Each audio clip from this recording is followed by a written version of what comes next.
முதலாக சபைக்கு செல்ல விரும்புபவர்கள் தாங்கள் எந்த சபைக்கு செல்வது என்று யோசிக்க ஆரம்பித்திருக்கிறார்கள்.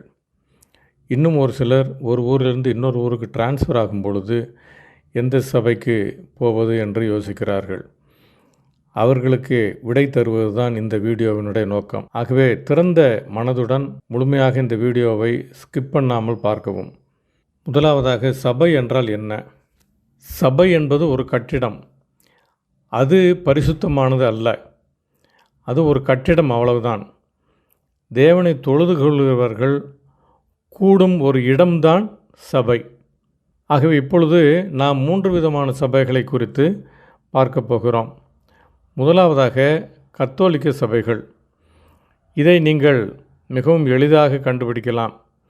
ஏனென்றால் இதில் சிலைகள் உண்டு.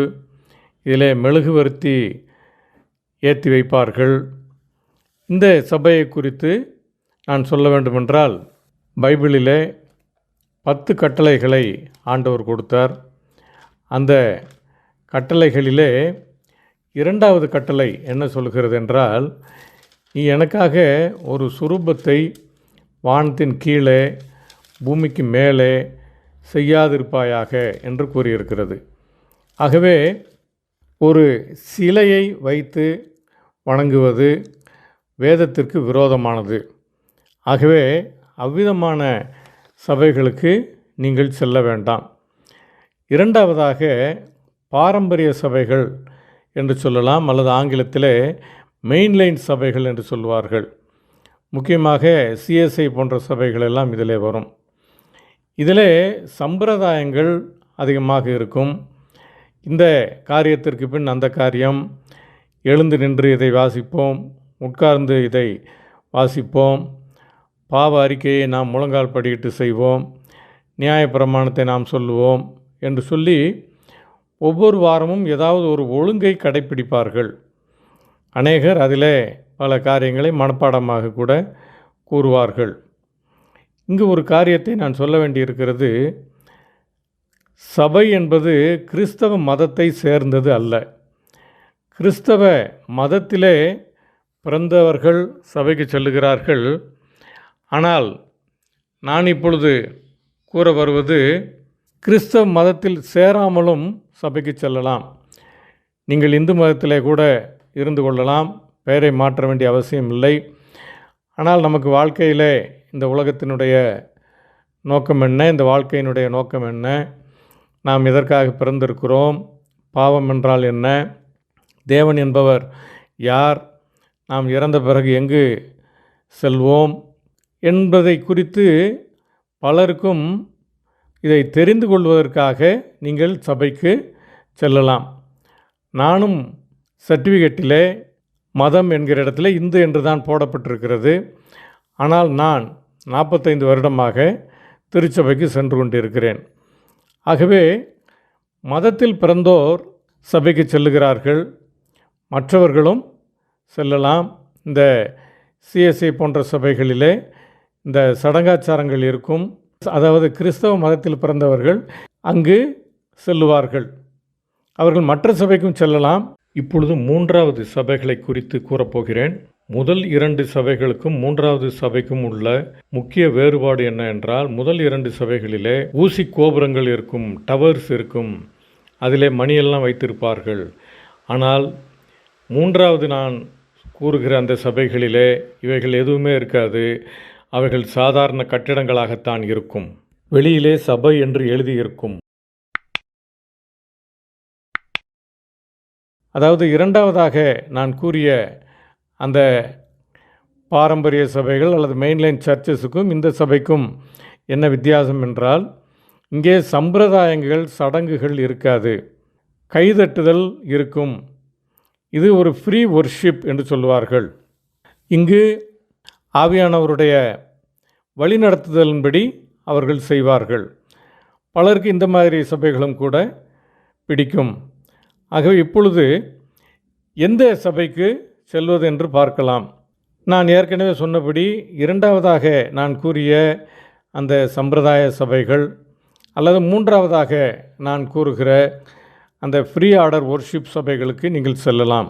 2 சபைகளுக்கும் நீங்கள் போய் பார்க்கலாம். இதில் ஒன்றும் தவறில்லை. 2வது குறிப்பிட்ட அந்த சபைக்கும் ஒரு 2 வாரம் போகலாம். 3வது குறிப்பிட்ட அந்த சபைகளுக்கும் 2-3 வாரங்கள் போய் பார்க்கலாம். இதில் முக்கியமாக நான் சொல்ல வருவது, ஒரு சபைக்கு செல்வதிலே ஞாயிற்றுக்கிழமை ஆராதனை என்பது 2 மணி நேரங்கள் தான் இருக்கும். அதாவது 24x7 168 மணி நேரத்தில் 2 மணி நேரம்தான் சபை. இந்த சபைகளிலே செல்வதனால், இந்த ஞாயிற்றுக்கிழமை ஆராதனைக்கு செல்வதனால் நாம் பரலோகத்துக்கு போக முடியாது. இயேசு கிறிஸ்துவை நாம் சொந்த இரட்சகராக ஏற்றுக்கொண்டு சபைக்கு சென்று அங்கே நாம் பக்தி விருத்தி அடைவதற்காக அந்த சபைகளெல்லாம் கொடுக்கப்பட்டிருக்கிறது. நாம் தனியாகவும் நம்முடைய வீட்டிலேயும் நாம் பக்தி விருத்திக்கான காரியங்களை செய்ய வேண்டும். சபைக்கு சென்றாலும் கூடும், ஐக்கியமும் நமக்கு கிடைக்கும்.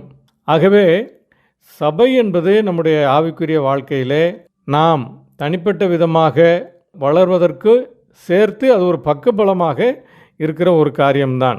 168 மணி நேரத்தில் 166 மணி நேரம் நீங்கள் ஆவிக்குரிய காரியங்களிலே வளருவதற்காக நீங்கள் செலவழிப்பது எப்படி என்று சொல்லி தான் முக்கியமாக இதை பார்க்க வேண்டும். அடுத்து நீங்கள் போகிற சபைகளிலே ஞாயிற்றுக்கிழமை மாத்திரம் கூட சில சபைகளிலே கூட்டங்கள் இல்லாதபடிக்கு மற்ற நாட்களிலும் கூட்டங்கள் இருக்கும். உதாரணமாக அவர்கள் ஒரு வேத வகுப்பை வாரத்தில் ஏதாவது ஒரு நாள் வைத்திருக்கலாம், அல்லது ஜெப கூட்டம் வாரத்தில் ஒரு நாள் வைத்திருக்கலாம். இப்படியாக ஒரு சில காரியங்களும் இருக்கும். அது மட்டுமல்ல, பல சபைகளிலே பிள்ளைகள் வளருவதற்கு சண்டே ஸ்கூலும் இருக்கும். ஆகவே இப்படி நாம் பக்தி விருத்தி அடைவதற்கு ஏதுவான காரியங்கள் எங்கு இருக்கிறது என்று சொல்லி நாம் அந்த சபைக்கு போவது நல்லது. அது மட்டுமல்ல, இன்னும் ஒரு சில காரியங்களையும் நான் கூறிவிடுகிறேன். அதாவது அந்த 2வது குறிப்பிட்ட சபைகளிலே, அந்த நிறுவன சபைகளிலே பாஸ்டர்கள் ஏறக்குறைய அனைவருமே அவர்கள் டிரான்ஸ்ஃபரபிள் ஜாபில் இருப்பார்கள். மேபி ஒரு 3 வருஷத்துக்கு ஒரு தடவை மாறிக்கொண்டே இருப்பார்கள். ஆகவே சபையின் வளர்ச்சி என்பது அந்த பாஸ்டரை பொறுத்தும் இருக்கிறது. அவர்கள் எந்த அளவுக்கு ஆவிக்குரிய காரியங்களிலே சபை மக்களை அவர்கள் வழிநடத்துவார்கள் என்பதிலும் ஒரு காரியம் இருக்கிறது. ஆகவே அப்படிப்பட்ட மேய்ப்பர்கள் இருக்கிறார்களா என்பதையும் நீங்கள் பாருங்கள். சில சபைகள் சுயாதீன சபைகள் என்று சொல்வார்கள், இண்டிபெண்டன்ட் சர்ச்சஸ். அதாவது அவர்கள் தாங்களாகவே ஒரு சபையை நிறுவியிருப்பார்கள். அது எந்த ஒரு நிறுவனத்திற்கு கீழே வராமலும் இருக்கும். அப்படிப்பட்டவர்களுக்கு டிரான்ஸ்ஃபர் கிடையாது. மேபி அவர்கள் முழுவதுமாக அந்த சபையை அவர்களாகத்தான் நடத்துவார்கள். ஆகவே சபை மேய்ப்பரை பொறுத்தும் நம்முடைய ஆவிக்குரிய வளர்ச்சி இருக்கிறது. ஆகவே மொத்தமாக நீங்கள் எல்லாவற்றையும் சேர்த்து பாருங்கள். அங்கே வேத பாட வகுப்பு இருக்கிறதா, ஜெபக்கூட்டங்கள் நடக்கிறதா, பாஸ்டர் எப்படிப்பட்டவர், வேதத்தில் இருக்கிற சத்தியங்களை சத்தியங்களாக சரியாக சொல்கிறாரா, அல்லது ஏதாவது மக்களை பிரியப்படுத்துவதற்காக ஆசீர்வாதமான வசனங்களை சொல்லிக்கொண்டு விட்டு விடுகிறாரா. அது மட்டுமல்ல, முக்கியமாக நான் சொல்ல வருவது 7x24 168 மணி நேரத்தில் 2 மணி நேரமோ 4 மணி நேரமோ தான் சபைக்கு செல்லுகிறீர்கள். நீங்கள் மற்ற நேரங்களிலே நீங்கள் வீட்டிலே உட்கார்ந்து தேவனுடைய பிரசன்னத்தை தேடுங்கள், பைபிளை படியுங்கள், அதன்படி வாழுங்கள், மற்றவர்களுக்கு சாட்சியாக இருங்கள், பிறருடன் ஐக்கியம் வைத்து கொள்ளுங்கள், ஜெபியுங்கள். இப்படி சபைக்கு செல்வதற்கு ஈக்குவலாக உங்களுடைய தனிப்பட்ட ஆவிக்குரிய முயற்சிகளும் இருக்கின்றன. நன்றி, வணக்கம்.